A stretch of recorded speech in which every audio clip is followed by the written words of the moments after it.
Get ready for a thrilling ride as we dive into the world of Black Phone 2. This highly anticipated sequel has everyone talking, but there's a twist that might just leave you speechless. The Grabber, played by the talented Ethan Hawke, has a unique challenge, a word he absolutely cannot utter. The Black Phone left us with a conclusive ending, but that didn't stop the creative minds behind it from crafting a new narrative.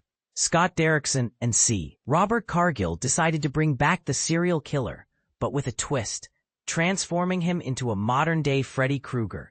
Now that's a bold move, but here's where it gets controversial. Hawke, stepping into some big shoes, had to navigate a fine line.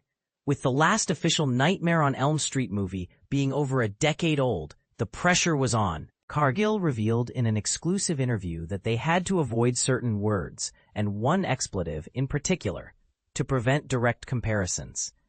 The Grabber couldn't say one of Freddy Krueger's signature words, a word so iconic that any attempt to replicate it would be jarring. And this is the part most people miss. Even the setting, the Alpine Youth Camp, presented its own set of challenges. Cargill wanted to pay homage to the 80s horror genre, but they had to be careful not to replicate the iconic Friday the 13th series. It's a fine line between inspiration and imitation. Black Phone 2 tries to carve its own path, but the influences of horror classics are undeniable. While the Grabber isn't Freddy, his presence feels like an attempt to capture that iconic horror figure. The film meanders, and the constant nods to better movies become noticeable. It's a challenging act to follow, and whether the Grabber becomes a memorable horror icon remains to be seen. So what do you think? Will the Grabber's unique challenge make him an iconic horror figure, or is he just another imitation? We'd love to hear your thoughts in the comments.